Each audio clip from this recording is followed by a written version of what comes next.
আপনারা এখন দেখছেন সনাতন মিডিয়া প্লাস। চ্যানেলটিতে নতুন হলে এখনই সাবস্ক্রাইব করুন। বাংলাদেশ মম চির মনোরম চির মধুর। নমো নমো নমো বাংলাদেশ মম চির মনোরম চির মধুর। আমার প্রিয় বাংলাদেশবাসী, আপনারা শুধু নন, কথাগুলো নিখিল জগতের জন্য। কারণ আমরা আজকে দেখতে পাচ্ছি হয়তো কোনো কারণে, কোনো কারণবশত আজকে হয়তো পাঠে একটু লোক এখনো পর্যন্ত কম, তাও দেখতে পাচ্ছি ভালো মানুষ হয়েছে। কালকের মতো দেখতে পাচ্ছি না। তৎসত্ত্বেও জানতে হবে, বুঝতে হবে, এখানে যদি একজন মানুষও বসে থাকেন তারপরেও কোটি কোটি শ্রোতা শুনছেন। কারণ এই অঞ্চলের এই পাঠ বা এই আসর বা এই ভগবত ভক্তির বীজ এখানকার মানুষের হৃদয়ের অতি গোপনের জিনিস, যা আজ শুধু নয় বহু বৎসর হতে চারিত। এই যে আজকে এখানে একটা ছোট্ট বাচ্চা ছেলে বা বাচ্চা মেয়ে এসে বসে, এটা তার কোনো কৃতিত্ব নয়, এটা তার পূর্বপুরুষের কৃতিত্ব। এটা তার কোনো কৃতিত্ব নয়, এটা তার পূর্বপুরুষের কৃতিত্ব। আজকে এখানে অমুক তমুক আমি নাম বলে দিতে পারি, প্রত্যেকের নাম জানি, তারা এসেছেন, বহু মানুষ দূর থেকে এসেছেন। কেউ বাড়িতে ছিলেন না, এখানে আমাকে সঙ্গত করার জন্য এসেছেন, এমন অনেকে আছেন। অল্প বয়সী অনেক মানুষ সাধু হয়েছেন, আজকে দেখা হয়েছে আমার সাথে। কিন্তু ব্যাসাসনে বসে বলছি, এগুলো তার কৃতিত্ব নয়, এগুলো সবকিছুই পূর্বজন্মার্জিত অথবা তার পিতৃমাতৃচরণ কমলের দান। আমিও আজকে বসে আছি এখানে, এটা আমার কৃতিত্ব নয়, এটা আমার মা বাবার কৃতিত্ব, আমার ঠাকুর দাদার কৃতিত্ব, আমার পূর্বপুরুষের কৃতিত্ব।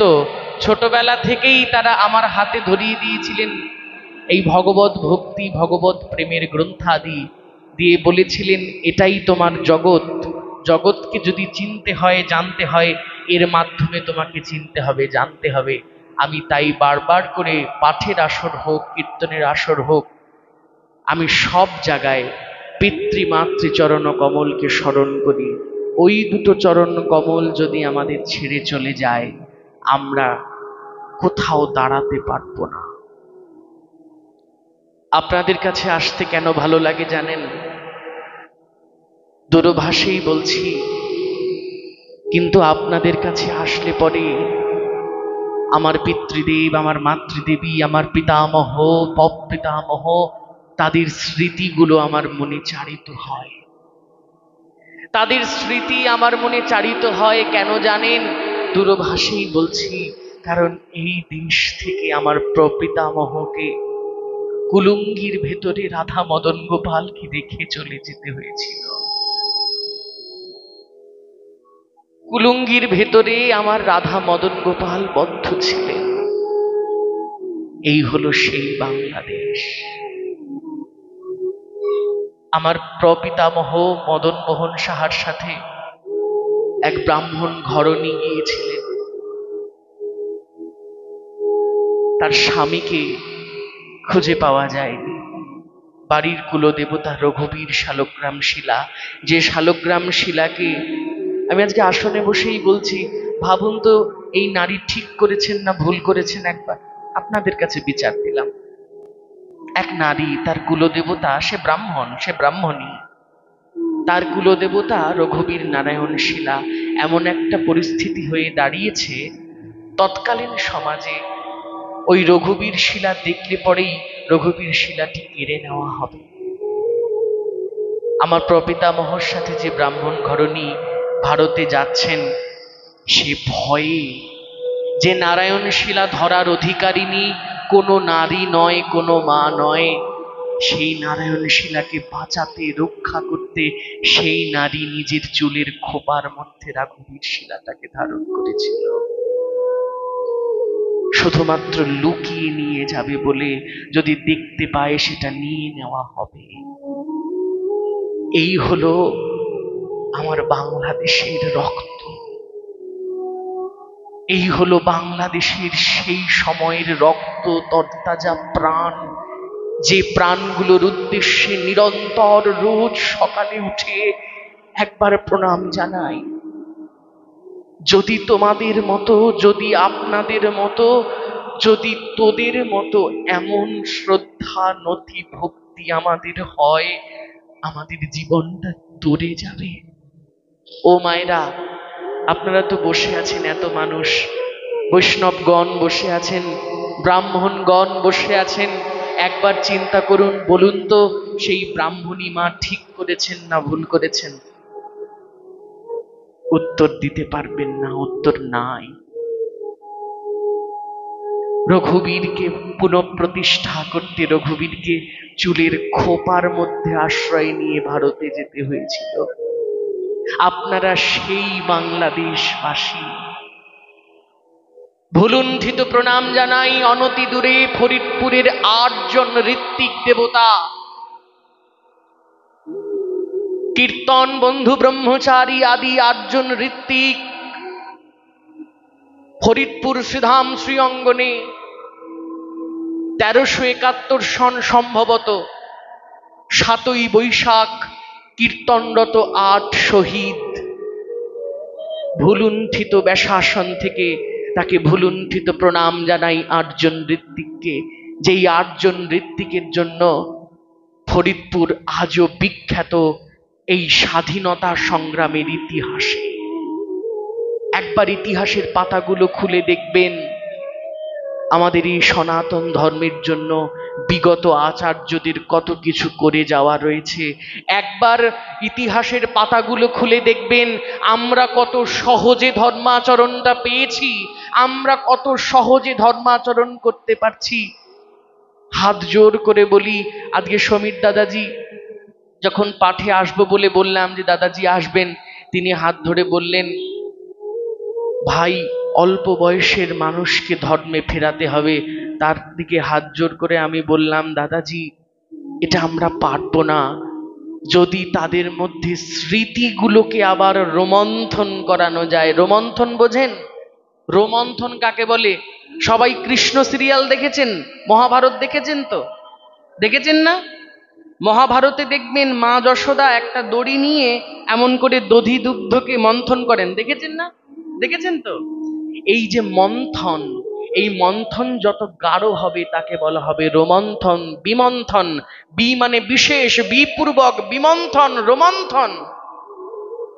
এই রোমন্থন যদি পূর্বাচার্যদের কার্যক্রম যদি বর্তমান শিশু, বর্তমান প্রজন্মের হাতে না ধরিয়ে দেন, মাথায় না দিয়ে দেন, তাহলে কিন্তু তারা এই পথে আসবে না, হারিয়ে যাবে। একদিন হারিয়ে যেতে হবে। কারণ ভাগবত বলছেন, জীব নিত্য কৃষ্ণ দাস, সেহ ভুলি গেল, সেই সময় মায়া আসি জীবের গলাতে বাঁধিল। ও মা, শুনেছেন না? শুনেছে তো? এই কথা শুনেছ না? সবাই শুনেছ। কি করেছি? কি করেছি? কি লাভ হয়েছে আমাদের? আমি যখন প্রথম ভগবত জীবনে আসি, তখন আমার জীবনের আচার্য, আমার জীবনের অন্যতম স্তম্ভ পুরুষ, তিনি আমাকে হাত ধরে বলেছিলেন, তুমি অনেক বড় কীর্তনিয়া হতে পারো, তুমি আমার কাছে শিখতে এসেছো। আমি বললাম, হ্যাঁ আচার্যবর।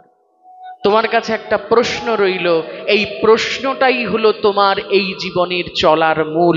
আমি হাত জোড় করে বললাম, কি আচার্যদেব?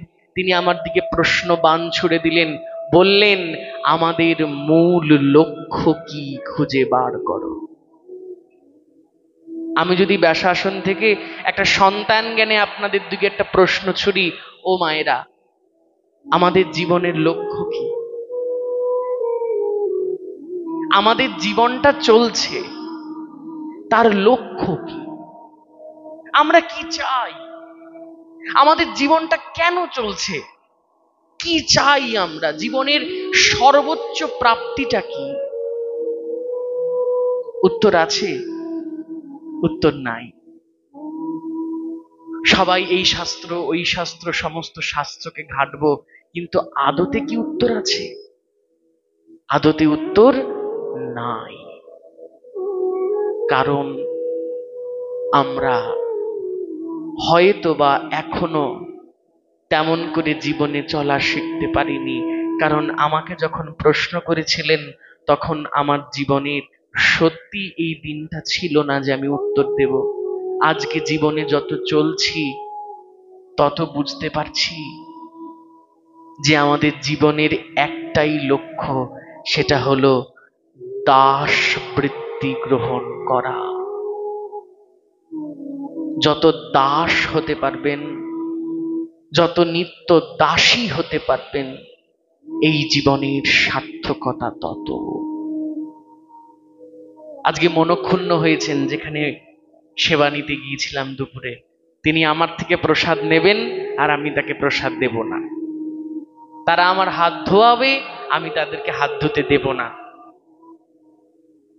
কেন দেব বলতে পারেন? সবার মধ্যে এই ভাবটা আসা দরকার। সবার মধ্যে, যত গুরু গোসাই বৈষ্ণব যেই হন না কেন, যত জায়গায় যেই থাকুন না কেন, সবার মধ্যে যদি এই দাসবৃত্তিটা আসে, তবেই জীবন সফল। আর নয় তো নয়। তারা আমার হাত ধোয়াতে চাইবে, আমি নিজেকে আটকে রাখবো কেন? আমি নিতাই কিঙ্কর, আমি রাধা দাসী। এই ভাবটা আমার মধ্যে থাকতে হবে। আমার থেকে তারা প্রসাদ নেবে, হাত পেতে রেখেছে নিতাইদা, হাতটা পেতে রেখেছে, না আপনি দেবেন তারপর আমি উঠবো। আমি বলছি কোনোদিনও সম্ভব না, আমি দেবও না, আপনার উঠতেও হবে না, বসে থাকেন এমন ভাবে, আপনি এমনিই বসে থাকেন, আমি দেবও না, চলে যাব, উঠে যাব, আমি উঠে যাব। তারপর তার যদি বৈষ্ণবের উচ্ছিষ্ট নীতি ইচ্ছা করে, সে বৈষ্ণবের সেই উচ্ছিষ্ট থেকে তুলে নেবে। এই সুযোগে মনে পড়ে সমাজবাড়ি আশ্রমের নবদ্বীপ দাস বাবাজির কথা। রাধারমণ চরণ দাস দেব আমাদের সকলের প্রাতঃস্মরণীয় দাদা মহাশয়, সমাজবাড়ি আশ্রমের তার নিত্য কিঙ্কর পার্ষদ নবদ্বীপ দাস বাবাজি। নবদ্বীপ দাস বাবাজি একদিন বসে আছেন, আর হঠাৎ করে প্রসাদ প্রসাদ প্রসাদ প্রসাদ হতে হতে প্রসাদ শেষ। কোথায় গেল নবদ্বীপ? কোথায়? দাদা মহাশয় খুঁজছেন নবদ্বীপ কোথায়। দেখছেন যেখানে অন্নগুলো ফেলে দেওয়া হয়, লোকের ভক্তদের এঁঠো পাতা ফেলে দেওয়া হয়, সবাই অবলোকন করছে। নবদ্বীপ সেইখানে গিয়ে সেই ঝুটা পাতাগুলোর থেকে একটু একটু করে ভালো চালগুলোকে, অন্নগুলোকে বেছে নিয়ে নিজের মুখে পুড়ছেন। দাদা মহাশয় তার সামনে হাত জোড় করে বলছেন, নবদ্বীপ, মহাপ্রসাদের গুণ, মহাপ্রসাদের মহিমা তুই রাখলি। এই সুযোগে মনে পড়ে তারও পূর্বাচার্যগণ, রঘুনাথ দাস গোস্বামীর কথা। অন্ন ফেলে দেওয়া হয়েছে আনন্দবাজারে, উড়িষ্যার সমস্ত অন্ন ফেলে দেওয়া হয়েছে। সমস্ত অন্নগুলো আনন্দবাজারের অন্ন, উৎকল দেশ, মহাপ্রসাদ, সেখানে প্রসাদ নয়, সেখানে মহাপ্রসাদ। মহাপ্রসাদের অন্ন ফেলে দেওয়া হয়েছে। রঘুনাথ দাস গোস্বামী সেখান থেকে সমস্ত অন্নগুলোকে বেছে কোন রকম ভালোগুলোকে রেখে খারাপগুলোকে সরিয়ে তার মধ্যে থেকে নিয়ে গ্রহণ করছেন। এই হচ্ছে আচার্যদের জীবন। কিন্তু এই আচার্যদের আমরা রোজ গাই, আজকেও গেয়ে এলাম, জয় রূপ সনাতন ভট্ট রঘুনাথ শ্রীজীব গোপাল ভট্ট। জোরে বলেন, কথা কর না কেন, আরো জোরে বলেন। এই হবে, চিৎকার হবে। কেন? মহাপ্রভুর গণ আমরা, সিংহ বীর্য সিংহগ্রীব। মহাপ্রভুর গণের হুঙ্কার হবে এমন হুঙ্কার যে হুঙ্কারের জগৎ পর্যন্ত কাঁপবে। এই হচ্ছে মহাপ্রভুর হুঙ্কার। মহাপ্রভুর এমন হুঙ্কার হবে মহাপ্রভুর গণের। মহাপ্রভু শুধু কৃষ্ণ বলে কাঁদেননি, কৃষ্ণ বলে কাঁদতে কাঁদতে যখন ছুটে চলেছেন উড়িষ্যার সেই অজানা অপরিচিত মন্দিরের দিকে। আচ্ছা, আমাকে দেখাতে পারেন 1520 খ্রিস্টাব্দের আগে জগন্নাথ মন্দিরের কোনো ব্যাখ্যা আছে? পুরীর জগন্নাথ মন্দিরকে কেউ কৃষ্ণ মূর্তি বলে পূজা করছে, 1520 খ্রিস্টাব্দের আগে কোনো বই খুলে দেখান, কোথাও পাবেন না। এই জগন্নাথ মূর্তির দান হলো প্রাণ শ্রী মহাপ্রভুর দান। এই জগন্নাথ মন্দির হলো বিশ্বের সমস্ত মন্দিরের মধ্যে একমাত্র সবচেয়ে প্রধান রহস্যাবৃত মন্দির, যে মন্দির আদতে কোন দেবীর কোন দেবতার কেউ জানে না। কোন গুরু গোসাইকে জিজ্ঞাসা করবেন, যারা যদি সঠিক জেনে থাকেন তারা প্রথমেই হাত জোড় করবেন, বাবা আমি জানি না। কারণ কোনো ইয়ত্তা নাই তো। কেন জানেন? পুরীর জগন্নাথ মন্দিরটা কেমন জানেন? 1,00,000 শালগ্রাম শিলা। এই 1,00,000 শালগ্রাম শিলার ওপরে দক্ষিণা কালিকা যন্ত্রের ওপর আমাদের জগন্নাথ দেব প্রতিষ্ঠিত, ভুবনেশ্বরী যন্ত্রের ওপর মাতা সুভদ্রা প্রতিষ্ঠিত, ছিন্নমস্তিকা যন্ত্রের ওপর দাদা বলদেব চন্দ্র প্রতিষ্ঠিত। এবার ভেবে দেখুন তো, কেন পুরীর মন্দিরকে কৃষ্ণ মূর্তি বলা হবে? এই যে ব্যাখ্যাটা, এই কৃষ্ণ বলে ব্যাখ্যা পাওয়াটাও মহাপ্রভুর দান। বাংলাদেশের আচার্য ডক্টর রাধা গোবিন্দনাথ, সবাই চেনেন না? চেনেন? কারা রাধা গোবিন্দনাথকে চেনেন? একটু হাত তুলুন তো দেখি। বড় কষ্ট পাচ্ছি, বড় কষ্ট পাচ্ছি। প্রদীপদা, বড় কষ্ট পেলাম, আশা করিনি। ডক্টর রাধা গোবিন্দনাথকে কেউ চেনেন না? চিনবেন, জানবেন, তার বই পড়বেন। আমাদের বৈষ্ণব আচার্যগণের মধ্যে শিরোমণি বিশ্বনাথ চক্রবর্তী পাদ আরো যারা রয়েছেন, তাদের পরবর্তী সময় মহানামব্রত ব্রহ্মচারী আর এই ডক্টর রাধা গোবিন্দনাথ, ভুবন পাবন বৈষ্ণব, তাদের যে বইগুলো রয়েছে তার ঋণ আমরা কোনোদিনও শোধ করতে পারবো না। মহানামব্রত ব্রহ্মচারী, ডক্টর রাধা গোবিন্দনাথ, এই দুজনের মহাদান আমাদের উপরে রয়েছে। এই রাধা গোবিন্দনাথ, এনারা সবাই বলছেন, পূর্বাচার্যগণ বলছেন, আমাদের সবচেয়ে রহস্যাবৃত মন্দির পুরীর জগন্নাথ মন্দির। এই জগন্নাথ মন্দিরের দিকে মহাপ্রভু যখন ছুটে যাচ্ছেন, সমস্ত প্রতিহার মানে হচ্ছে দ্বাররক্ষী। এই দ্বাররক্ষী প্রধান, তার নাম হচ্ছে অনন্ত প্রতিহার। তাকে মহাপ্রভু নাম রেখেছিলেন অতি বড়ি, মানে এত বল ছিল আর এত বলশালী ছিল, তার নামকরণ করেছিলেন মহাপ্রভু অতি বড়ি। তার নাম ছিল অনন্ত প্রতিহার। সেই অনন্ত প্রতিহার, এত বড় দেহ, মহাপ্রভু এরকম লিকলিকে একজন মানুষ, লম্বা হলে কি হবে, এরকম লিকলিকে ছিল। গম্ভীরায় যখন প্রবেশ করেছেন তখন ভাবে গদগদ। তখন তিনি কোনো বিশ্বম্ভর নন, তখন তিনি কোনো শ্রীকৃষ্ণ চৈতন্যপুরী ভারতী নন, সাক্ষাৎ রাধারানী তিনি, ইহ বই আর কেহ নয়। সেই সাক্ষাৎ রাধারানী যখন ছুটেছেন গোবিন্দ দর্শনে, জগন্নাথকে দর্শন করবার জন্য, ভাববিহ্বল মহাপ্রভু এমন করে মূর্ছিত হয়ে পড়ছেন ক্ষণে ক্ষণে, কৃষ্ণ কৃষ্ণ কৃষ্ণ বলে এমন করে কাঁদতে কাঁদতে এরকম হাতটা তুলতে যাবেন, আর ওই সময় অনন্ত প্রতিহার জড়িয়ে ধরতে গেছেন। এই সাধু, তোমাকে যেতে দেওয়া হবে না, চিৎকার করতে করতে আসছে, এই ওকে আটকাও আটকাও আটকাও, এমন করে যেই না জড়িয়ে ধরতে গেছেন, আর মহাপ্রভু কৃষ্ণ বলে এমন শুধু একটু ভাব বিহ্বল হয়ে হাতটা শুধু সরিয়েছেন, আরে এই এক হাতের ঝটকায় 1 কিলোমিটার দূরে গিয়ে পড়েছেন অনন্ত প্রতিহার। এই হচ্ছে আমার মহাপ্রভু। জয় রূপ সনাতন ভট্ট রঘুনাথ, শ্রীজীব গোপাল ভট্ট, হবে না, জোরে বলতে হবে, শ্রীজীব গোপাল ভট্ট। এই হলো চিৎকার মহাপ্রভুর গণ। নিত্যানন্দ বলছেন, মহাপ্রভুর গণ সব পতিত পাবন, এই লোভে মুই পাপী লইনু শরণ। কেমন বল জানেন মহাপ্রভুর? আজকে দেখা হয়েছিল একজনের সাথে, পালপাড়া চাকদায় থাকে, তার সূত্র ধরেই মনে পড়ছে। কেমন বল জানেন মহাপ্রভুর গণের? কেমন বল? সাক্ষাৎ মাটির নিচে থাকা জগন্নাথ। পুরীর মন্দিরে যে জগন্নাথ হয়, সেই জগন্নাথের কত বছর পর পর নবকলেবর হয়? কত বছর পর পর নবকলেবর হয় জানেন? 12 বছর পর পর নবকলেবর হয়। মানে ওই যে মূর্তিটা থাকে, সেই মূর্তির থেকে ব্রহ্মবস্তু বার করা হয়, নবনির্মিত সেই মূর্তির মধ্যে সেই ব্রহ্মবস্তু স্থাপন করা হয়। আর যে মূর্তিটি থেকে গেল, সেই মূর্তিটিকে বিশেষ জায়গা, যেটা গ্রন্থে বলা রয়েছে ইন্দ্রদ্যুম্ন গ্রন্থে, সেই গ্রন্থের মতো জায়গায় সেটাকে সমাধিস্থ করা হয়। জগন্নাথ এই মূর্তিকে, এই বিশালাকার মূর্তিকে মহাপ্রভুর গণ প্রাতঃস্মরণীয় দ্বাদশ গোপালের একজন জগদীশ পণ্ডিত, এই জগদীশ পণ্ডিত সেই পুরী থেকে মাটি খনন করে বার করে বাংলা পর্যন্ত, আমার বাড়ির পাশে চাকদা পর্যন্ত, এই গলার এই কাঁধে করে তুলে নিয়ে এসেছিলেন একা একা।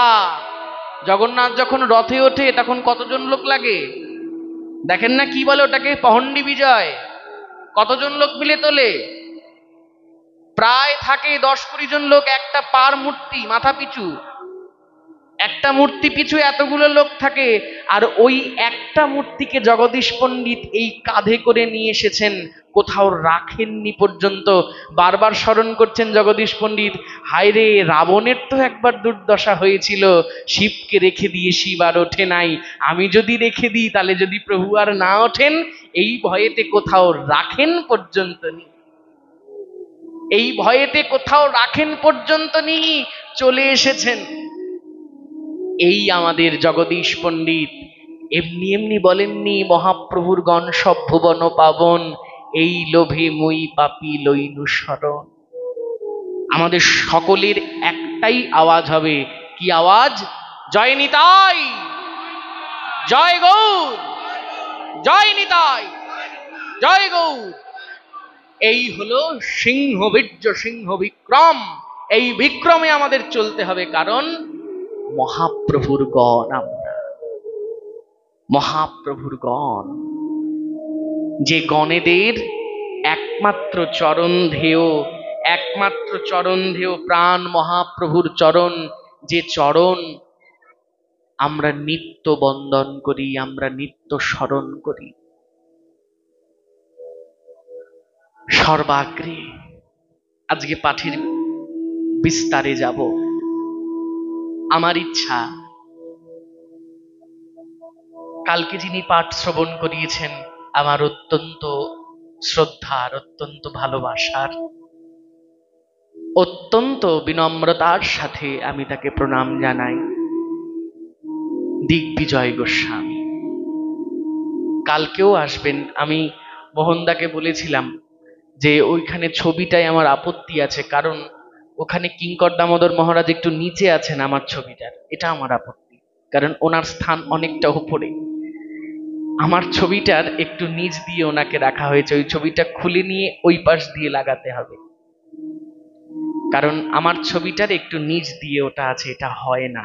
আপনারা লাগিয়েছেন ভালোবাসা বশত, যা পাপ হবে আমার হবে তো, কারণ তার স্থান অনেক উপরে, কারণ তার নামে একটা কি আছে? কিঙ্কর। কিঙ্কর মানে কি জানেন? জোরে বলো, আরো জোরে। একদম, তিনি দাসী হতে পেরেছেন, তার নামের সাথে দাস কথাটা লেগেছে, আমার সাথে দাস কথাটা লাগে নাই। আবার অনেকের নামের সাথে দাস লেগেছে, প্রাণে দাস কথাটা লাগে নাই। দাস কথাটা লাগাতে হবে প্রাণে। দেখবেন একটা সিরিয়াল খুব ভাইরাল হয়েছিল, কাদম্বিনী গাঙ্গুলির। হ্যাঁ, তো কি বলেছিল না, যে এই বিনির মাথায় গঙ্গা জল দাও, তখন বিনি বলছে, পরাণে গঙ্গা জল দেবা কেমনে মা। বলেছিল না, একটা স্টার জলসার একটা সিরিয়াল ভাইরাল হয়েছিল, পরাণে গঙ্গা জল দেবা কেমনে মা। হয়তো আমরা দাস হয়েছি, দাস শব্দটা লাগিয়েছি, কিন্তু আদতে কি দাস হয়েছি? এক্ষেত্রে মনে পড়ে শ্রীপাদ রামদাস বাবাজি মহারাজের কথা। তিনি বলছেন, তোমার দাস হলাম, দাস নাম লাগালাম, কিন্তু দাস নামের কলঙ্ক রটালাম। দাস তো হতে পারলাম না। শ্রীপাদ রামদাস বাবাজি মহারাজ ব্রজের পথে পথে ঘুরছেন, ব্রজের পথে পথে ঘুরছেন, পথে পথে ঘুরতে ঘুরতে ঘুরতে ঘুরতে ঘুরতে ঘুরতে ঘুরতে ঘুরতে ঘুরতে ঘুরতে এসেছেন আমাদের ব্রজের সর্বোচ্চ স্থান। আমাদের ব্রজের সর্বোচ্চ স্থান কি বাবা? ব্রজের মধ্যে এই যে এত 84 ক্রোশ ব্রজমণ্ডল, এই ব্রজমণ্ডলে আমাদের সর্বশ্রেষ্ঠ স্থান কোনটা? এই তো, এইবার তো আস্তে আস্তে সুখ হবে। এই উত্তরগুলো যত আসবে জোরে বলেন। রাধা কুণ্ড, রাধা কুণ্ড, শ্যাম কুণ্ড কি? এই রাধা কুণ্ডের তীরে রামদাস বাবাজি মহারাজ এসছেন। সিদ্ধ রামকৃষ্ণ দাস বাবা তিনি বলছেন সবাইকে, রঘুনাথ দাস গোস্বামীর গদ্দির এই চতুর্দিকে ঘুরলে পরে কি শুনতে পাবেন জানেন? সবাই জিজ্ঞাসা করছেন রামকৃষ্ণ বাবাকে যে কি শুনতে পাবো, কি শুনতে পাবো। বলছে এই এই সমাধির চতুর্দিকে শুনলে একজনের কান্না শুনতে পাবেন। কার? বলছেন রামদাস বাবাজি মহারাজের কান্না। কেন? সিদ্ধ মনোহর দাস বাবাজি তিনি আসছেন, আর সমাধির পাশে রামদাস বাবাজি মহারাজ বসে আছেন। বসে থাকতে থাকতে চিৎকার করছেন। চিৎকার করে করে কি বলছেন জানেন? চিৎকার করে বলছেন, আমার নিতাই পাওয়া হলো না, আমার গৌর পাওয়া হলো না, আমার নিতাই পাওয়া হলো না, আমার গৌর পাওয়া হলো না। সিদ্ধ মনোহর দাস বাবাজি মহারাজ সামনে এসে দাঁড়িয়েছেন। দাঁড়িয়ে এসে আঙুল দিয়ে রামদাস বাবাজি মহারাজকে বলছেন, এই রামদাস, মিথ্যা কথা বলছিস কেন? রামদাস বাবাজি মহারাজ তো আপন ভোলা, বলেই যাচ্ছেন আমার নিতাই পাওয়া হলো না, আমার গৌর পাওয়া হলো না। আবার আঙুল তুলে রামদাস বাবাজি মহারাজকে জিজ্ঞাসা করছেন, এই রামদাস, এই ওঠ, বলছিস কেন এমন করে? তুই নিতাই পাসনি, সত্যি কথা বল, নিতাই পাসনি? এই রামদাস। ফেল ফেল করে রামদাস বাবাজি মহারাজ তাকিয়ে বলছেন, মনে মনে বলছেন, যদি বলে ফেলি পেয়েছি তাহলে তো অহংকার জন্মাবে। ওই জন্য বললেন, যেন হারিয়ে না ফেলি, তাই বারবার বলছি পাওয়া হলো না, পাওয়া হলো না, পাওয়া হলো না। আমাদের ক্ষেত্রেও তাই। হয়তো অনেক বাবাজিরা বৈষ্ণবরা থাকতে পারেন, দেখবেন সর্বোচ্চ তাদের কাছে গিয়ে চাইবেন কি দেবেন জানেন? কোনো টোটকা নাই, কোনো ফু নাই, কোনো তাবিজ নাই, কোনো কবজ নাই, তারা শুধু দেবে দাসত্ব। তাদের কাছে গেলেই বলবেন নাম করো। প্রাণকৃষ্ণ বাবার কাছে নিয়ে গেছি, মানে একজনকে নিয়ে গেছি বৃন্দাবনে। প্রাণকৃষ্ণ বাবার কাছে নিয়ে গিয়ে আমি বলছি, বাবা ওর বড় দীক্ষা নেওয়ার স্বাদ। প্রাণকৃষ্ণ বাবা হচ্ছে আমাদের গুরু পরম্পরার প্রাণগোপাল গোস্বামী প্রভুপাদ, তার ধারায় মদন গোপাল প্রভুর গণ আশ্রিত। তো প্রাণকৃষ্ণ বাবাকে বললাম, বাবা ওর তো দীক্ষা হতে হবে। বলছে দীক্ষা টিক্ষা হইব নে, নাম করো, নাম করো, শুধু নাম করো, শুধু নাম করে যাও, হরে কৃষ্ণ করো, রাধাকুণ্ড আসো, রাধাকুণ্ডে পরিক্রমা করো, তাইলেই সব হবে, সব হবে। দীক্ষা টিক্ষা অনেক পরের জিনিস, আগে করো, আগে করো, করো, হও, পাও। যদি করতে পারেন তাহলে হবে, আর হলে পরে পাবে, কিন্তু করতে হবে। আমরা এখনো করতে পারি না। ওই যে বারবার করে বলছেন না, আমার পাওয়া হলো না, আমার পাওয়া হলো না। দেখবেন সাধুজন, আমার সামনে যিনি বসে আছেন তাকে প্রণাম জানাই, খুব সুন্দর একটা ভাব উদয় হয় যখন বৈষ্ণবগণ শ্রীপাঠ ক্ষেত্রে এসে অবস্থান করেন, তখন খুব ভালো লাগে। আমি আজকে বলছিলাম সরমঙ্গলে যখন পাঠে বসবো, রাধাকুণ্ডের মতো, রাধাকুণ্ডে যখনই আমার প্রাণপ্রিয় স্বরূপকৃষ্ণ দাস বাবাজি সুমন দাদা, তাকে স্বরূপকৃষ্ণ দাস বাবা খুব কম বলি, তাকে সুমন দাদা বলেই সম্বোধন করি বেশি। সুমন দাদাজি, বৈষ্ণব পদ বাবা, তারা যখন পাঠে বসেন, পাঠে বসে যখন বলেন নিতাই গৌর সীতানাথ প্রেমানন্দে গৌর হরি বল, এই যে আপনারা যেমন হাত তুলেছেন, আপনারা যেমন করে চিৎকার করে উঠলেন, একটা আনন্দ, একটা বিরাট আনন্দ। এই আনন্দের মধ্যেও রাধাকুণ্ডের সবচেয়ে প্রিয় দৃশ্যমান জিনিসটা কি জানেন? রাধাকুণ্ডের সবচেয়ে দৃশ্যমান জিনিস এই সময় দেখতে পাওয়া যায় কি জানেন? সবাই হাত তুলেছে, একটা হাত ফাঁকা নিতাইয়ের দিকে, আরেকটা হাতে সাক্ষাৎ রাসস্থলী মালা। এই দৃশ্যটা বড় মধুর। যেদিন সর্বমঙ্গলে এসে পাঠে দেখতে পাবো সবার হাতে একটা করে মালা, সবাই মিলে হাত তুলেছেন নিতাই গৌর সীতানাথ বলে, সেদিন হয়তো আমার মনে হবে কিছু হয়তো বলে গিয়েছিলাম, তার জন্য কাজ হয়েছে। আর নাহলে আমাদের কাজ কি বলুন তো? এই যে আমাদের মতো পাঠকরা, আগের বছর অন্য কেউ এসছে, কি ঠিক কিনা? আগের বছর অন্য কেউ এসছে, আগামী বছর আরো অনেকে আসবে। পরবর্তী সময়ে, পরবর্তী যুগে এই যুগ চলে যাবে, এখন কমিটি চলে যাবে, তার পরের কমিটি আসবে, এখন যারা কমিটিতে আছেন তাদের সন্তান সন্ততিরা কমিটিতে আসবে এক না একদিন। তারা যেন এই বীজটা প্রত্যেকের মধ্যে বপন করতে পারে। মালা আর কিছুই নয়, মালা হলো একাগ্র হওয়ার একটা মেশিন। কিন্তু বর্তমানে কি জানেন তো বাবা, মালা হয়ে গেছে ঘুমের মেশিন। আমার তো মালা ধরলেই ঘুম পায়। আমি আমার কথাই বলি, লোকের কথা বলবো না বাবা। ওই যে ইউটিউব বসে আছে আবার, তারপরে হবে না আমার ব্যবস্থা। এখন তো সবই নেটের যুগ, ছাইড়ে দিলে পরে একদম কম্ম সারা। আমি আমার কথাই বলি, এখন মালা হয়ে গেছে ঘুমের মেশিন। মালার ভেতরে হাত দিয়েছি, কোন রকম বলেছি নম নলিন নেত্রায়, নেত্র হয়ে গেছে অফ। কোন রকম বলেছি নম নলিন নেত্রায়, আর নেত্র হয়ে গেছে অফ। এই হচ্ছে অবস্থা। কিন্তু মালা হচ্ছে একাগ্র হওয়ার মেশিন।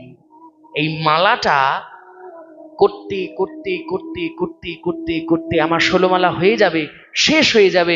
আমার প্রত্যেকটা গুটি শেষ, এপাশে 16টা শেষ, ওপাশে 4টে শেষ, সব শেষ।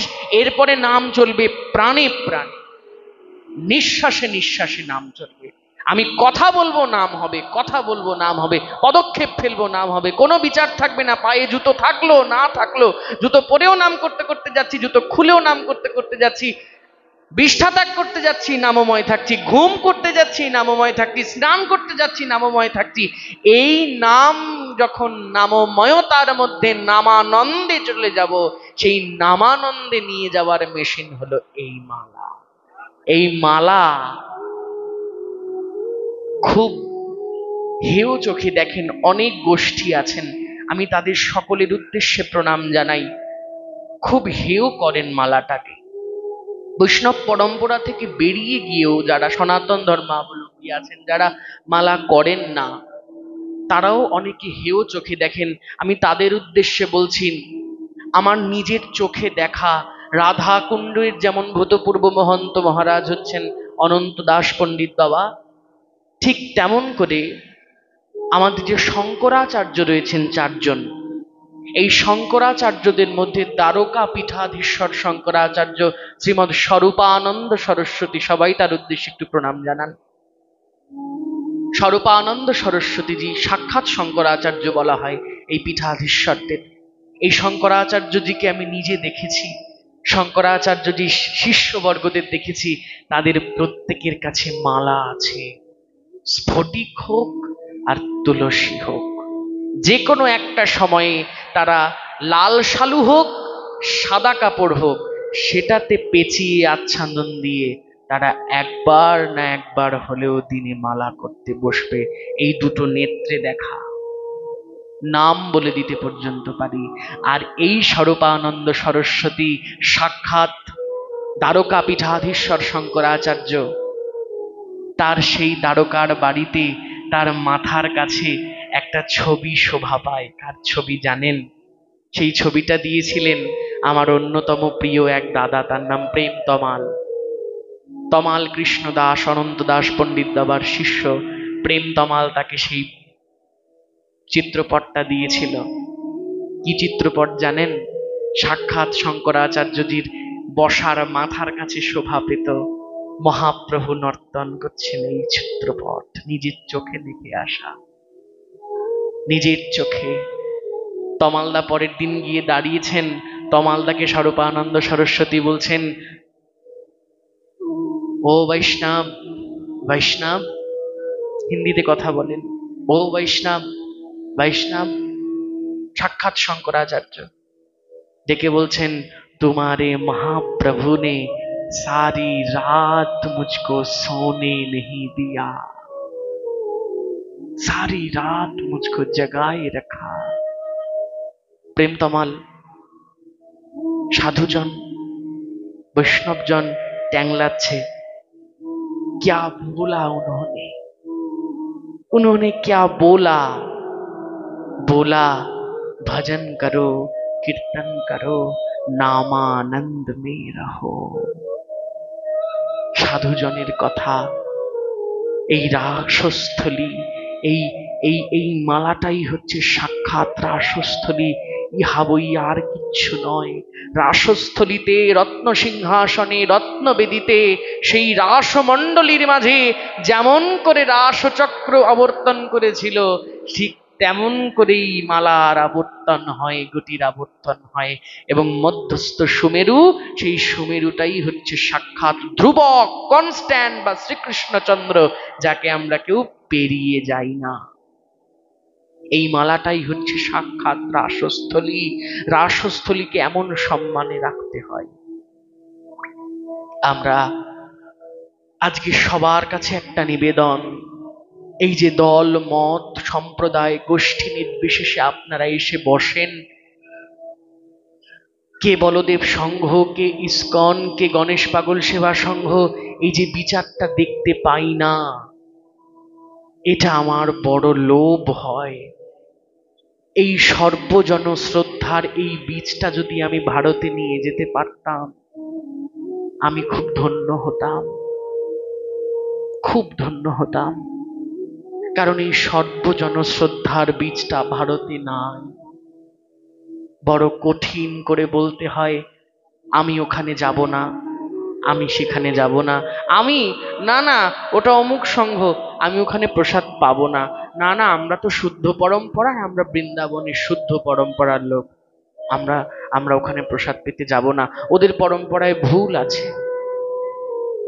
যখন শুনি না বড় কষ্ট লাগে। আরো একটা জিনিস শুনতে পাই, না না এই ওনারে ছুঁয়ো না, উনি দেখছো না কালো তিলক করছে, মানে বিরাট মহাত্মা। আর উনি না, আমরা তো সাদা তিলক করি না, আমরা আমগো স্থানটা একটু নিচে। জিজ্ঞেস করুন তো আমি সকালবেলা কি তিলক করেছিলাম? হ্যাঁ, যখন যেটা ইচ্ছে হবে তখন সেটা পড়বো। হরিভক্তি বিলাসের মধ্যে একটা অধ্যায় আছে গোপী চন্দন মাহাত্ম্যম। গোপী চন্দন মাহাত্ম্যম, এই যে সাদা তিলক, এই তিলকটাকে সাদা তিলক বলে না, বলা হয় গোপী চন্দন। এই গোপী চন্দন মাহাত্ম্যম বলে একটা অধ্যায় আছে, বিরাট অধ্যায়। এই গোপী চন্দন কোথা থেকে এলো, যে কথায় আমরা যাব, যার জন্যই আমি সূত্রপাত করছি, এই কালো তিলক সাদা তিলক কোনো কিচ্ছু নয়। এই তিলকটা প্রাণ মহাপ্রভু আমাদের দিয়ে গিয়েছিলেন আচরণে, তাই আমরা করি। কেমন জানেন? এই যে রাধাকুণ্ড শ্যামকুণ্ড আজকে আপনারা যাচ্ছেন, আমি যাচ্ছি, কোথায় পেতাম রাধাকুণ্ড শ্যামকুণ্ড? কবে পেতাম রাধাকুণ্ড শ্যামকুণ্ড? চৈতন্য চরিতামৃতটা খুলে একবার দেখবেন, সেটা শুধু গ্রন্থ নয়, একটা দর্শন। আমি তো ব্যাসাসন থেকে বলছি, যে এই চৈতন্য চরিতামৃতকে গালাগাল করেছে, ভুল প্রামাণ্য বলেছে, তার মুখে একদিন এমন হবে যার কোনো মুখে জপ পর্যন্ত উঠবে না। কারণ এই চৈতন্য চরিতামৃত কোনো গ্রন্থ নয়, সাক্ষাৎ জীবন দর্শন, যে জীবন দর্শন একটা মানুষের জীবনকে গড়ে দিতে পারে। এই হচ্ছে চৈতন্য চরিতামৃত। চৈতন্য চরিতামৃত খুলবেন, দেখবেন মহাপ্রভু রাধাকুণ্ড চেনাচ্ছেন, মহাপ্রভু রাধাকুণ্ড চেনাচ্ছেন। বৃন্দাবনে গেছেন, বৃন্দাবনে গিয়ে ঘুরছেন ফিরছেন, এক একটা জায়গার মধ্যে দিয়ে ঘুরতে ঘুরতে ঘুরতে ঘুরতে মহাপ্রভু একটা জমির আলে গিয়ে দাঁড়িয়েছেন। জমির আলে কি করে? আজকে যদি জমির আলে যান, একটু বিকেল বিকেল করে, সকালবেলা কোনো চাষিরা যাবে না জমিতে, কারণ খুব গরম। আমি যখন মাগুরা থেকে আসছি দেখছি পিচ গলছে মাগুরার রাস্তায়। আজকে আমার গুরু ভাই গোপাল, ও গেছে অসুস্থ হয়ে, শুধু ব্যাংকে গেছে, তাতেই অসুস্থ। আমি তখন ওর মাসিকে বললাম, মাসি আমি কালকে ভারত থেকে আসলাম এই রোদের মধ্যে, এবার চিন্তা করো, এইবার চিন্তা করো। মহাপ্রভু গিয়ে দাঁড়িয়েছেন জমির আলে, জমির আলের মধ্যে দাঁড়িয়েই মাথা নিচু করে জমির আল থেকে জল তুলে নিয়ে রাধা কুণ্ডের স্তব গাওয়া শুরু করেছেন। গড় গড় গড় গড় গড় গড় গড় গড় করে রাধা কুণ্ডের স্তব করছেন। স্তব করতে করতে করতে করতে গণকে বলছেন, তপন মিশ্র আছেন, আরো অনেকে আছেন, জমির আলে যে চাষিরা কাজ করছে তাদেরকে বলছেন, এইটাই রাধাকুণ্ড। রাধাকুণ্ড ছিল না ব্রজে, রাধাকুণ্ড মহাপ্রভু উদ্ধার করেছেন। এই একটা কুণ্ড মহাপ্রভুর আগে দেখা যায়নি, মহাপ্রভু গিয়ে চিনিয়েছেন, মহাপ্রভু গিয়ে চিনিয়েছেন রাধাকুণ্ড এটা, শ্যামকুণ্ড এটা। জমির আল থেকে জল তুলে নিয়ে স্তব করলেন, আর ওই জমির যে মাটি, সেই মাটিটাকে তুলে নিয়ে মস্তকে ধারণ করলেন, দ্বাদশ সঙ্গে তিলক করলেন, হাত জোর করে রাধিকা ওই নমামি বলে প্রণাম জানালেন। প্রণাম জানানোর সঙ্গে সঙ্গে আমরা স্বরগোস্বামী আমাদেরকে দিল এই পন্থা, যে পন্থা মহাপ্রভু ওই তিলক নিজ মস্তকে ধারণ করেছিলেন। নিত্যানন্দ প্রভু থেকে শুরু করে তপন মিশ্র থেকে শুরু করে যারা যারা ছিল সবাই কিন্তু তারপর থেকে ওই তিলক করা শুরু করলেন। আমি যে রাধাকুণ্ডের ব্রজের তিলক করব আর গোপীচন্দনের তিলকটা করব না, ছেড়েই দেব, তা কিন্তু নয়। আমার যদি কখনো ইচ্ছা হয় গোপীচন্দনটা আমি পরবো, আমি পরবো। আমার যদি কোনোদিনও ইচ্ছা হয় আমি রাধাকুণ্ডটা আজকে রাখলাম, আজকে একটু গোপীচন্দনটা করলাম, দুটোই রাখতে হবে। কারণ হরিভক্তি বিলাস গোপীচন্দন সম্পর্কে এত বড় অধ্যায় দিলেন, গোপীচন্দন মাহাত্ম্যম, ফেলে দেওয়ার জন্য নয়। গোপীচন্দনটা ওটা নিচু ভজন জগতের লোয়ার স্টেজ, আর কালো তিলক ভজন জগতের আপার স্টেজ, মোটেই নয়, দুটোই সমান। যদি বলতে চান তাহলে কিন্তু এই গোপীচন্দনটা নিয়ে একটা বড় অধ্যায় আছে, কিন্তু এই রাধাকুণ্ডের রজ নিয়ে এখনো পর্যন্ত কোনো বড় অধ্যায়ে পাওয়া যায় না। যদি আমাদের কাছে পাঠকদের কাছে জিজ্ঞাসা করেন কোনটা শ্রেষ্ঠ, শ্রেষ্ঠত্বের বিচারে কিন্তু ব্যাসাসন থেকে শুদ্ধ ভাষায়, ভাগবত কথায়, শাস্ত্রবিহিত কথায় বলতে হবে গোপীচন্দনটাই শ্রেষ্ঠ তিলক। কিন্তু মহাপ্রভু শ্রেষ্ঠর শ্রেষ্ঠ, শাস্ত্রের শাস্ত্র সার। কি বললেন? বেদ বিদ্যা দুহু কিছু নাহি জানহু, যদি আমার গৌরাঙ্গ করি সার। নয়নানন্দেতে ভনে সেই তো সকলই জানে, সর্বসিদ্ধি করতলে তার। গৌর জানলে সব জানা হলো, শাস্ত্র জানলে জানা হলো, গৌর জানলে জানা হলো। ওই গৌর জানিয়ে গেল রাধাকুণ্ডের তিলক করো, করে ফেললাম। অবিচারে অবিচারে অবিচারে করি আদেশ পালন, এই গৌর। আমার ইচ্ছা, বলছিলাম, আমার ইচ্ছা হলো, আমি কোথা থেকে এসছি? জোরে বলেন, আমি কোথা থেকে এসছি? জোরে বলেন। এই দেখেছেন তো, আবার তো হুজুরের মতো করে বলতে হবে, কথা কর না কেন? আবার বলতে হবে, কিছু করার নাই। কি গোবিন্দদা? আবার বলতে হবে, কোথা থেকে এসছি? হ্যাঁ হ্যাঁ, একজন ভারত একজন নবদ্বীপ, এটা বললে হবে না, আসলটা বলতে হবে, যেটা মেন সেটা বলতে হবে। নদিয়া নবদ্বীপ। কোথা থেকে এসছি? নদিয়া। এই নদিয়াতে জন্মগ্রহণ করি জীবনটা মনে হয় ধন্য হয়ে গেছে। শুধু ধন্য নয়, নদিয়ায় রেখেছেন গৌর, এমন জায়গায় রেখেছেন যেখানে তিনি চাপাল গোপাল উদ্ধার করেছিলেন। সকাল সন্ধে কাজে যাই, কাজে না যাই, কাজে বেরোই, কাজে না বেরোই, একবার কোলেও কুলিয়া পাঠে গিয়ে প্রণাম জানাই। কাজ থাকুক না থাকুক, কীর্তনে বেরোচ্ছি তার পাশ দিয়েই যেতে হবে। মিউজিশিয়ানদের গাড়ির ড্রাইভারকে বললাম, এই দাঁড়া একটু প্রণাম করে যাই, গিয়ে প্রণাম করে যাই, যত কাজ হোক। কত জন্মের সুকৃতি, কত জন্মের সুকৃতির ফলে নদিয়ায় বাস হয়, নবদ্বীপে বাস হয়, এর কোনো ইয়ত্তা পাবেন না, পাবেন না, পাবেন না। জগন্নাথ দাস বাবাজি, তোমাদের গণের প্রধান আচার্য জগন্নাথ দাস বাবা, তিনি বৃন্দাবন থেকে নবদ্বীপে আসার আকাঙ্ক্ষা করেছেন। সবাই মিলে বলছেন, ও জগন্নাথ, জগন্নাথ তুমি চলে যাচ্ছ, বৃন্দাবন তো সাধন ভূমি, বৃন্দাবন তো সুপ্রিম জায়গা, বৃন্দাবন ছেড়ে চলে যাচ্ছ কেন?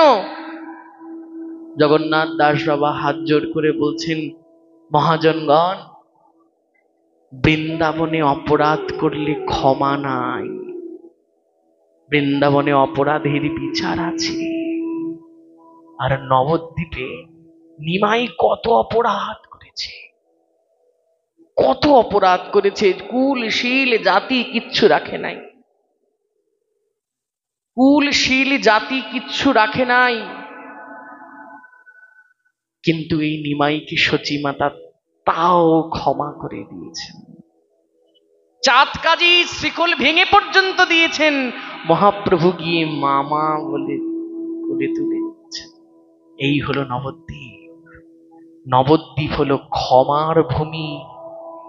তাই বারবার করে হাত জোর করে বলি, হে ঈশ্বর, হে সর্বশক্তিমান, তুমি যদি জীবনে আর কোনোদিন কোথাও যদি জন্ম দাও, জীবনে আর যদি, আমি তো জানি না, তুমি জানো, আমরা তো জানি না, জানো কি? হ্যাঁ গো, জানো এটা তোমার শেষ জন্ম কিনা, মনুষ্য জন্ম কিনা? যাদের কপালে এখনো তিলক ওঠেনি, কণ্ঠে এখনো মালা ওঠেনি, তাদেরকে বলছি, ও বাবা, ও মা, বলতে পারবেন বুকে হাত দিয়ে এটা যে আপনার শেষ জন্ম নয়? পারেন বলতে?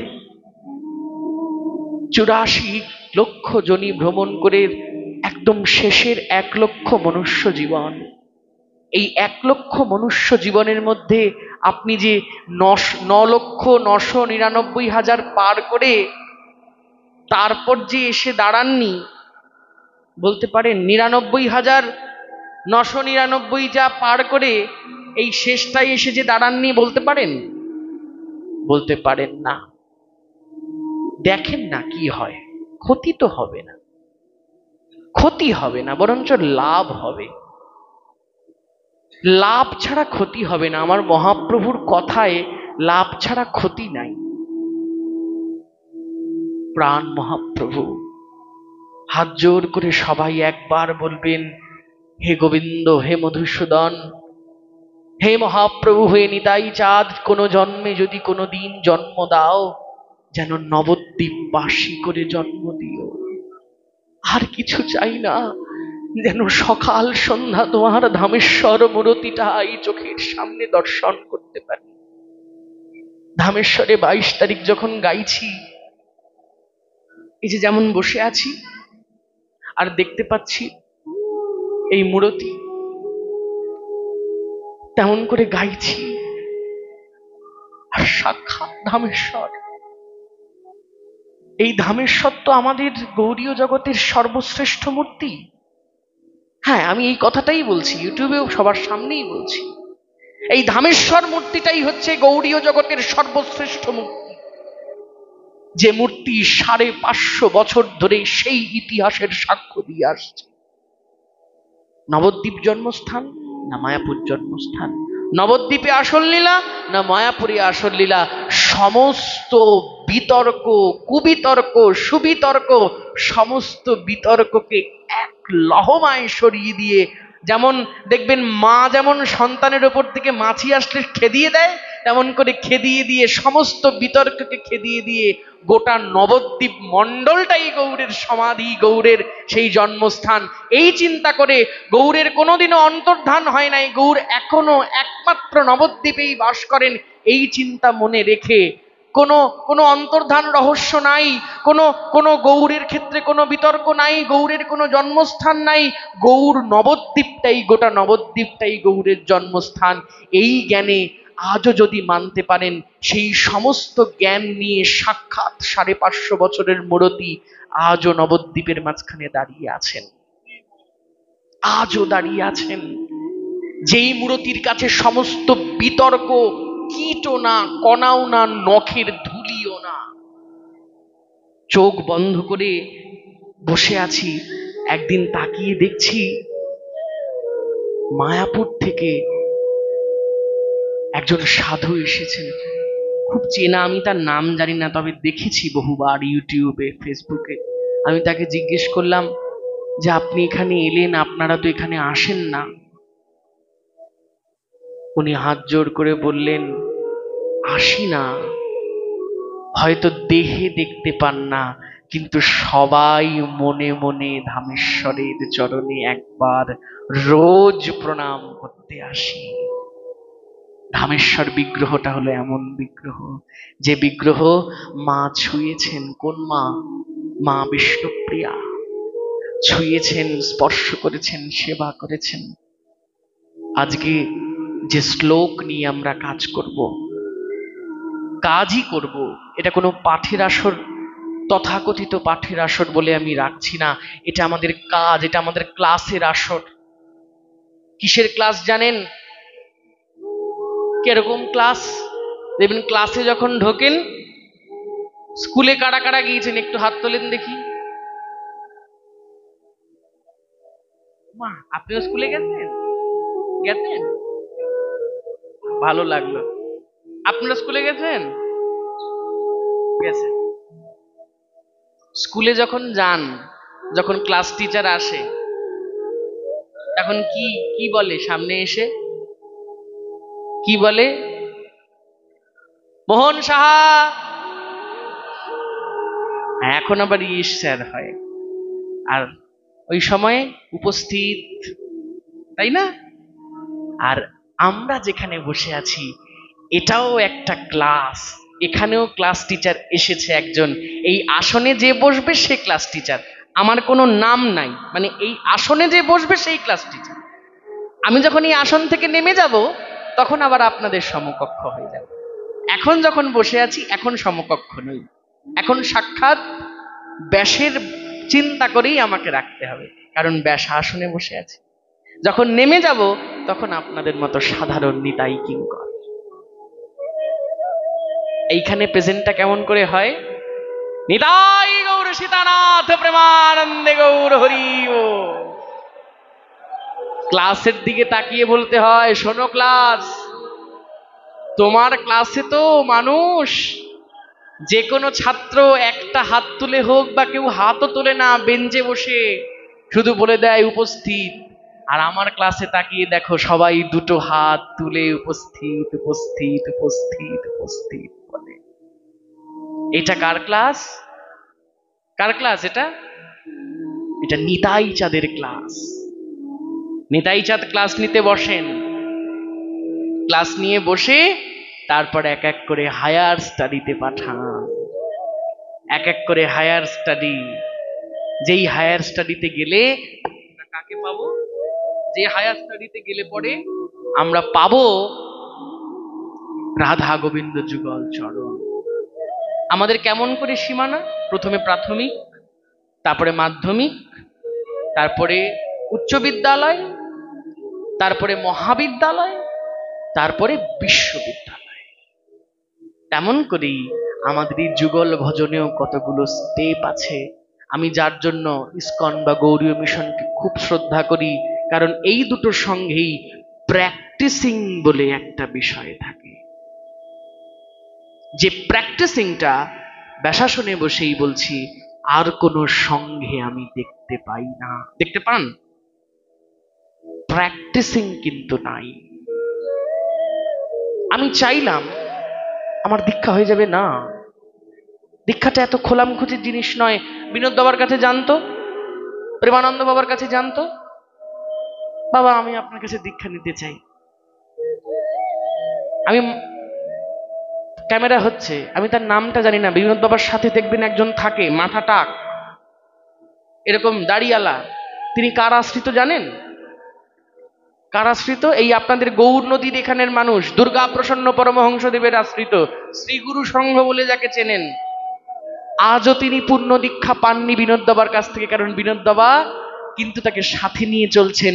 আজও কিন্তু বিনোদ বাবা তাকে পূর্ণ দীক্ষা দেননি। আমি যদি ভুল বলে থাকি জেনে আসুন বৃন্দাবনে গিয়ে। বিনোদ বাবা যখন এলেন, তখন খর্দায় পানশিলা শাখা সঙ্গে সেই দাদার বাড়িতে তার বাবা শ্রীগুরু সঙ্গের আশ্রিত শ্রীগুরু সঙ্গের সেই যে চরণ পাদুকা দুর্গা প্রসন্ন পরমহংসদেবের, সেই পাদুকার মধ্যে এই কপালের মস্তক লাগিয়ে বিনোদ বাবা প্রণাম করেছেন। এই জন্য সবার ওপরে বিনোদ বাবাকে সাধুজনের মধ্যে আমি এখন রাখি। বিচার করেননি কোনটা বিতর্ক, কোথায় বিতর্ক হবে। যেমন শ্রীবাসঙ্গনে গিয়ে দাঁড়িয়েছেন, প্রাণেশ্বরীকে কোলে নিয়েছেন, ঠিক তেমনি তাদের সামনে বলেছেন আমি একবার মায়াপুরে যাই, শ্রীল প্রভুপাদকে একবার দেখে আসি, তিনি কেমন আছেন। এই হচ্ছে সাধু, এই হচ্ছে সাধুর চরিত্র, এই হচ্ছে মহাজনগণের চরিত্র, যে চরিত্রের মধ্যে একটি দাগও দেখাতে পারবেন না, একটা নিপাট ক্লিন সাদা, কোনো দাগ নেই সেই চরিত্রের মধ্যে। এমন একজন ব্যক্তিত্ব আমাদের বিনোদ বিহারী দাস বাবাজি। সবাই একবার প্রণাম জানান তার উদ্দেশ্যে। শুধু এই পাঠের আসরে একটা কথাই বলুন, তিনি যেন দীর্ঘদিন আমাদের মধ্যে থাকেন। আমাদের মধ্যে কিন্তু এখন তেমন কোনো সাধুবর্গ আর কিন্তু শরীরে নাই যারা সিদ্ধ হয়ে গিয়েছেন। বিনোদ বাবা সম্পর্কে প্রেমানন্দ বাবা বলছেন, বিনোদ বাবা কে জানেন? विनोद बाबा क्या है जानते हैं आप लोग? विनोद बाबा प्राणेश्वरी का साक्षात प्रतिमूर्ति है। विनोद बाबा साक्षात प्राणेश्वरी की सखी स्वरूपिणी है। এমন করে বলছেন সাক্ষাৎ বিনোদ বাবা রোজ রাধারানীর সঙ্গ করেন, তাকে খাওয়ান, তাকে পড়ান, এমন একজন মানুষ বিনোদ বাবা। একসাথে ব্রজ থেকে ব্রজকে অন্ধকার করে দিয়ে সবাই চলে গেছেন। হাত গুনে বলা যায় নন্দলাল পণ্ডিতজি, অনন্ত দাস পণ্ডিতজি, মুরারি বাবা, এরা যারা ছিলেন তারা আমাদের কাছে ধ্যেয় জ্ঞেয় প্রাতনমস্য প্রাতঃস্মরণীয়। আমি যখন আসনে বসি, আমার গুরু ভাইরাও যাদের বাড়িতে আমি থাকছি তারাও বলে বাবা আমরাও তো ভজন করি। এই মোহনদাস সেই ভারত থেকেই একখান বক্স আনছে, একটা নিজের আচমন পাত্র আনছে, আবার একটা কম্বল আনছে, আসন আনছে। কি ব্যাপার, এগুলোর মধ্যে কি থাকে, কি থাকে? এগুলো তো টানতেও হয়। বয়ে বয়ে নিয়ে যাব, গুরু ভাইকে বলবো গুরু ভাই একটা কম্বল দেন তো, সে কিনে এনে একটা ভালো কম্বল পেতে দেবে আমাকে। কিন্তু কেন এইটাই নিয়ে আসতে হবে? কেন আমার জপের আসনটাই আমার পাঠের আসরে চাই? এখানে তো আসন পাতা ছিল, আমি মোহনকে বললাম মোহন না এটা পাততে হবে। এটা আমার নিত্য জপের জিনিস, এটা আমার সাম্রাজ্য। এখানে বসলে আমি যা বলতে পারবো, আমি নর্মাল আসনে যদি বসি মহাপ্রভু হয়তো অন্য কিছু নাও বলাতে পারেন। কারণ এখানে বসলে রোজ দেখেছেন বেরিয়ে যাচ্ছিল, অহংকার হয়ে যাবে। এখানে বসলে রোজ হয়তো তার দেখা পেতে পারি, পাই বলা যাবে না, পাই বললেই অহংকার। এখানে বসলে পরে রোজ তার দেখা পেতে পারি। সকলেই একটা চিন্তা রাখবেন, ভজন। আমি কালকে স্বামী স্বরূপানন্দ সরস্বতীজির একটা জিনিস দেখছিলাম, একটা বাণী দেখছিলাম, সেখানে একটা বাণী আমার মনে আছে, আমি খুব মাথায় রেখে দিয়েছি। সেটা হচ্ছে ধ্যানের শত্রু কি জানেন? বহু বিগ্রহ। ধ্যানের শত্রু বহু বিগ্রহ। আপনি ধ্যান করছেন, আপনার সামনে 10টা 15টা বিগ্রহ রয়েছেন। আমি সংগঠনের নাম করছি না, এমন একটা সংগঠন আছে যে সংগঠনের প্রচুর চিত্রপট সামনে, 4টে 5টা, যতদিন যাবে একটা করে যোগ হবে, যতদিন যাবে একটা করে যোগ হবে। এগুলো ভজন নয়, এগুলোকে ভজন বলে না, এগুলোকে ধ্যান বলে না। স্বরূপানন্দ সরস্বতী বলছেন ধ্যানের শত্রু বহু বিগ্রহ। যখন ধ্যানে বসবো দরকার হলে কিছু থাকবে না সামনে, আজ্ঞা চক্রে মন্ত্র সিদ্ধর মাধ্যমে তাকে আনবো। এই ভ্রুযুগলের মাধ্যমে। সবাই শুনেছেন না রাস? তো সবাই শুনেছেন। এখানে অষ্টকালীন হয় না? অষ্টকালীন হয় তো এখানে, দেখবেন অষ্টকালীন একটা জায়গা আসে। কি জায়গা? বলছেন নানরিবে গণ্ডমুণ্ড নুপুরের কড়াই, এভাবে বলতে বলতে বলতে বলতে যাচ্ছেন। কি বলছেন? বলছেন ধনুরঙ্কের মাঝে নাচো বুঝিব প্রেয়সী। রাধারানী শর্ত দিলেন বিষম সংকট তালে বাজাইব, বাজাইব জোরে বাঁশি। বিষম সংকট তালে বাজাইব বাঁশি। বেণু শব্দটা তো এখানে হবেই না, বেণুটা এখানে শব্দই নয়, কারণ বেণুটা যে বাঁশি, সে বাঁশিটা রাসের বাঁশি নয়। বাঁশি কটা দেখেছেন? প্রসঙ্গ অন্য অন্য প্রসঙ্গ চলে আসে। বাঁশি কটা? কটা বাঁশি? শ্রীকৃষ্ণের কটা বাঁশি? হাত জোড় করি, ভজনানন্দীদের আনুন। ভজনানন্দীদের যারা শাস্ত্র জানেন, তারা যারা শাস্ত্র অধ্যয়ন করেন, তাদের এনে পাঠ করান। এগুলো জানতে হবে, এগুলো বুঝতে হবে। আমাদের বাংলা থেকে সবাই ওপাশে চলে গেছেন ঝেঁটিয়ে, তাহলে হবে না। দরকার হলে বেশি টাকা দিয়ে আনতে হবে। দরকার হলে যারা শাস্ত্রজ্ঞ প্রণেতা, যারা শাস্ত্র পড়েছেন, যারা এই গ্রন্থগুলো জানেন, তাদেরকে বেশি টাকা দিয়ে হলে, হায়ার করে হলেও আনতে হবে, কারণ এগুলো জানা দরকার। এগুলো না জানলে সারা জীবন না জেনে বসে থাকবেন। যখন তখন ভগবান যে কোনো বাঁশি বাজাতেন না। ভগবানের সময় ছিল বাঁশির। ভগবানের 3খানা বাঁশি, এক এক সময় এক একটা বাঁশি বাজাতেন। এগুলো জানতে হবে। আসবো, চলে যাব, প্রসাদ খাবো, এটার জন্য ভাগবত পাঠের আসন নয়। অন্তত চৈতন্য মহাপ্রভু এই করতে আসেননি। চৈতন্য চরিতামৃত খুলে বের করুন তো মহাপ্রভুর একটা আদেশ, যে মহাপ্রভু বলেছেন তিলক করতে হবে, মালা করতে হবে, দেখাতে পারবে? কাদের দেওয়া এগুলো? আচার্যগণ, স্বরগোস্বামীগণ, পূর্বাচার্যগণদের যাওয়া। মহাপ্রভু এগুলো দেননি। মহাপ্রভু কি দিয়েছেন জানেন? মহাপ্রভু দিয়েছেন রাধা দাস্য। আর কি দিয়েছেন? দিয়েছেন পর উপকার করার মন্ত্র। কি বলেছেন? বলেছেন ভারত ভূমিতে জন্ম হইল যার। বাংলাদেশ তখন বাংলাদেশ ছিল না, এক খণ্ড ছিল, একত্রিত ছিলাম আমরা সবাই, কোনো ভেদাভেদ ছিল না।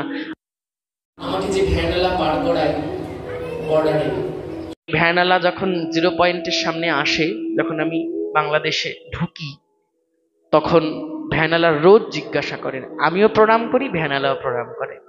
চটিটা ভ্যানের উপরে রাখি, চটিটা ভ্যানের উপরে রাখিয়ে বাংলাদেশের মাটিতে যেই না পা দেব, তার আগে আগে শুয়ে পড়ে আগে একটা গড় করি বাংলাকে। কারণ এই বাংলায় কত মানুষের জন্ম দিয়েছেন আপনারা জানেন না। আজকে সনাতন ধর্ম যাদেরকে নিয়ে চলছেন, বৈষ্ণব ধর্ম বাদ দিন, গৌড়ীয় বৈষ্ণব বাদ দিন, কাদের কাদের নাম বলবে? মা আনন্দময়ী, শ্রী শ্রী ঠাকুর অনুকূলচন্দ্র, রাম ঠাকুর, গণেশ পাগল, স্বরূপানন্দ সরস্বতী, আরো বলতে থাকুন, সীতারাম অঙ্কারনাথ দেব, বলতে থাকুন। সবাই এই বাংলার প্রোডাক্ট। তখন বাংলা ছিল অখণ্ড। এই বাংলা মা তাদেরকে জন্ম দিয়েছিলেন। কেউ ছিলেন হাতের কঙ্কন, কেউ ছিলেন মাথার টায়রা, কেউ ছিলেন কানের কুণ্ডল। এই ছিল আমার বাংলা মায়ের ভূষণ। আর আমরা বাংলা মায়ের কি? কিচ্ছু না, কিচ্ছু না, একটা সামান্য শাড়ির সুতাও না। কি করতে পেরেছি বাংলার জন্য? যাদের নাম করলাম, তারা সবাই একটা করে সংগঠন করেছেন। অন্তত 100 জন তো তাদের কথাই চলছে, সনাতন ধর্ম নিয়ে চলছে না? সাজিয়েছেন, তৈরি করেছেন সাজানো বাগান। প্রভু রাম ঠাকুরকে জিজ্ঞাসা করেছেন, শ্রীগুরু প্রসঙ্গ দেখবেন আমি ভুল বলছি কিনা। উমেশচন্দ্র মজুমদার প্রভু রামকে জিজ্ঞাসা করছেন চিটাগাঙে, ঠাকুর, হ্যাঁ বলো উমেশ, ঠাকুর আপনি নাম দেন, আপনি বীজ দেন না কেন? উমেশ, তুমি এটা ভালো কথা জিজ্ঞাসা করলে তো। ধ্যানস্থ হয়ে গেলেন প্রভু রাম ঠাকুর। ধ্যানস্থ হয়ে গিয়ে উত্তর করছেন উমেশচন্দ্র মজুমদারকে, উমেশ আমি কে জানো? কে? আমি হলাম মালি। মালি? আপনি তো রসইয়া। না, যে রাম রসইয়াকে আপনারা চেনেন, আমি সেই রাম নই, আমি হচ্ছি মালি। প্রশ্ন করলে না কেন নাম দিই, কেন বীজ দিই না? আমি হচ্ছি মালি। এই যে সাজানো বাগানটা দেখছো উমেশ, এই বাগানটা আমার নয়, এই বাগানটা তার। এই বাগানটাই আমাকে মালি হিসেবে রাখা হয়েছে। কেন? আমি নামের জলটা দিয়ে মাটিটাকে ভিজিয়ে রাখবো। তারপর কেউ একজন আসবেন যিনি বীজটা বপন করবেন। আমি হলাম সেই মালি। চোখ থেকে জল আসে। এই হচ্ছে পূর্বাচার্যগণ, এই হলেন প্রভু রাম, যাকে আমরা রাম ঠাকুর বলে জানি। নোয়াখালীতে যখন তার সমাধিতে যাই, আভূমি দণ্ডবত করি। এই হলেন আচার্য, এই হলেন প্রধান। সনাতন ধর্মের এমন এমন আচার্যকে আমরা পেয়েছি যাদের মধ্যে কোনো খাওয়া খাওয়ি নেই, যাদের মধ্যে আমি শ্রেষ্ঠ না তুমি শ্রেষ্ঠ এই খাওয়া খাই নেই। নির্দ্বিধায় বললেন নিজের শিষ্যকে, উমেশ আমি মালি, আমার কাজ হলো জল দিয়ে নাম দিয়ে ভিজিয়ে রাখা। তারপর একজন এসে বীজ বপন করবে, সেই বীজ থেকে গাছ হবে। এই হচ্ছেন আমাদের পূর্বাচার্যগণ। আজকে তো সময় প্রায় শেষের পথে, আজকে আর বলা যাবে না। মহাপ্রভুর প্রসঙ্গে আজকে ঢুকবো না, ওটা অথই জল। আজকে যে শ্লোকটা আমরা পাঠেও করব সেটা হলো, দুর্গমে প্রতিমে অন্ধস্য স্খলেত পাপগতের মোহ কৃপাজষ্ঠিদানেন সন্ত সন্ত অবলম্বনম। পাঠের বিষয়বস্তু সন্ত সমাজ। ঘুরিয়ে দিলেন মহাপ্রভু। আমরা যতই দেখুন, আমি সামনে কি খুলে দেখেছি দেখাই, নাহলে তো বিশ্বাস করবেন না। 3 বাঞ্ছা মহাপ্রভুর কথা বলবো, কিন্তু মহাপ্রভু বেরই করলেন না জিনিসটা। কেন জানেন? নিজের কিঙ্করদের কথা বের করছে। এটা হয়েছে বহু পাঠের আসরে হয়েছে। ভক্ত বৎসলের কথা আগের দিন বেরোয়নি, ভক্তের কথা আগে বেরিয়েছে। মহাপ্রভু কানের কাছে এসে বলে গেছেন, ভক্ত বৎসল আগে নয়, আগে ভক্ত। ভগবান কি বললেন? আমা হতে ভক্ত বড়, ভক্ত হতে নাম বড়। এই হলেন প্রাণ মহাপ্রভু।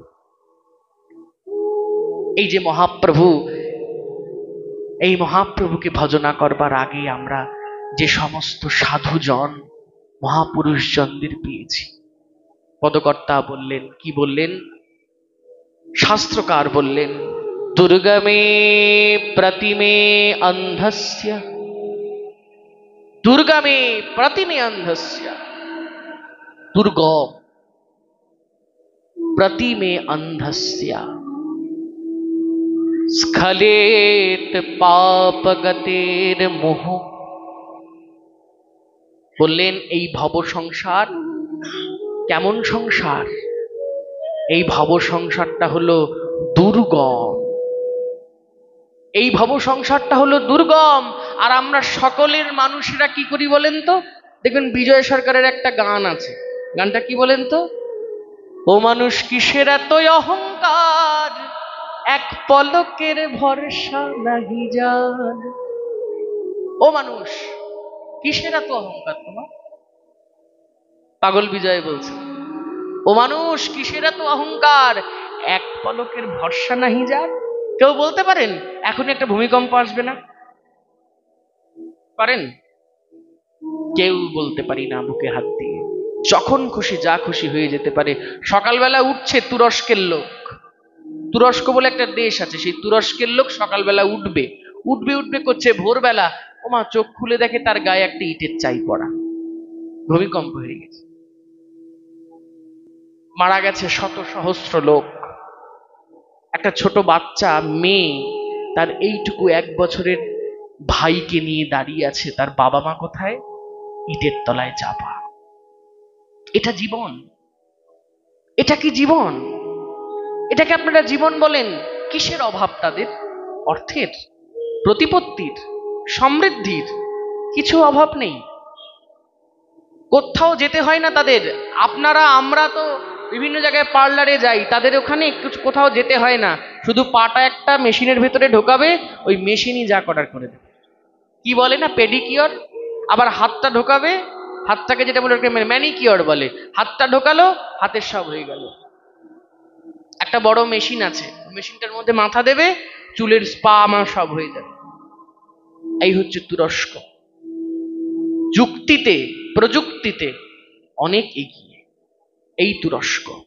কিন্তু সেখানে ভোরবেলা সবাই দেখলো, ভারতবাসী, পাকিস্তানবাসী, বাংলাদেশবাসী সবাই আমরা কি দেখলাম? বিরাট ভূমিকম্পে সবাই শেষ। আচ্ছা, এবার বুকে হাত দিয়ে বলুন তো, এরা কি খুব ভজন করেছিল? এরা কোথায় যাবে?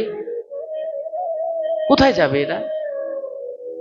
কোনো ইয়ত্তা নাই, কোনো ইয়ত্তা নাই। কি খায় নাই? সাপ খাইছে, ব্যাং খাইছে, মশা, মাছি, সামান্য কেন্নগুলারে পর্যন্ত ছাড়ে নাই। যেই কেন্নগুলা আপনার বাড়িতে মাটি দিয়া কিলবিল কিলবিল করতে করতে যায়, সেই কেন্নগুলা ওইখানে খাবারের জিনিস। নুডলসের মতো করে সব করেছে, কিচ্ছু বাদ দেয়নি। ভ্রূণ হত্যা, নারী হত্যা, মদ্যপান সব করেছে, কিচ্ছু বাদ নাই, কিচ্ছু বাদ রাখেনি, সব করেছে। সব করেই অন্তে কৃষ্ণচরণটুকু পায়নি। কেন পায়নি জানেন? এই যে আপনাদের এখানে এই সমস্ত বৈষ্ণবগণ, তাদের কাছে না। ভুবন পাবন বৈষ্ণবগণ, ভুবন পাবন বৈষ্ণবগণ কি নিতাই কিঙ্কর জন কি, মহাপ্রভু কি, নিতাই চাঁদ কি। এই আপনাদের মতো ভুবন পাবন মানুষ তাদের কাছে নাই। শাস্ত্রকার কলম দিলেন, দুর্গমে প্রতিমে অন্ধস্য। এই সংসার রূপ সমুদ্রটা দুর্গম। এই দুর্গম সমুদ্রের মাঝে দুর্গমে প্রতিমে অন্ধস্য স্খলিত পাপ গতির মুহু। আমরা চলতে গিয়েই, ধরুন আপনারা যে পথটা দিয়ে ঢুকছেন মন্দিরে এসেছেন, সেই মন্দিরের সামনেটাই যদি একটা গর্ত থাকতো, কি করতে হতো? একটা বড় চ্যাক ফেলে আসতে হতো। এই বিরাট বড় একটা চ্যাক ফেলতেন, তারপর আপনাকে আসতে হতো। এই দুর্গম পথ হচ্ছে এই ভক্তি পথ। সবাই এই পথে চলতে পারবে না।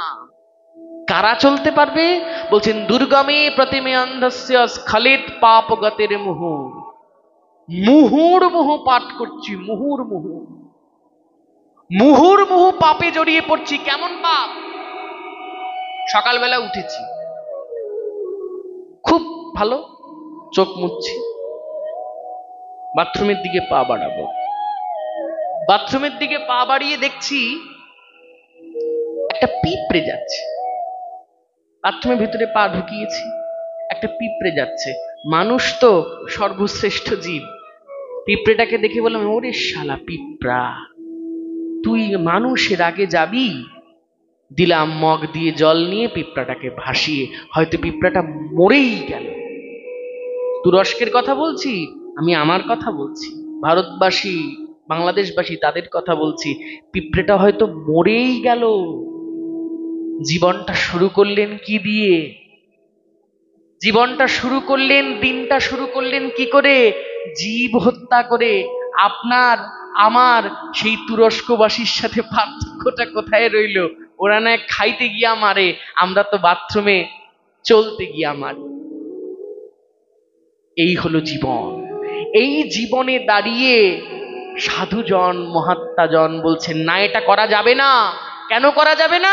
তারা একটা হাতে গোবিন্দচরণ ধরে রেখেছেন, একটা হাত দিয়ে গোবিন্দচরণ ধরে রেখেছেন, একটা হাত দিয়ে গোবিন্দচরণ ধরে আরেকটা হাত কাদের দিকে বাড়িয়ে রেখেছেন? আমাদের দিকে।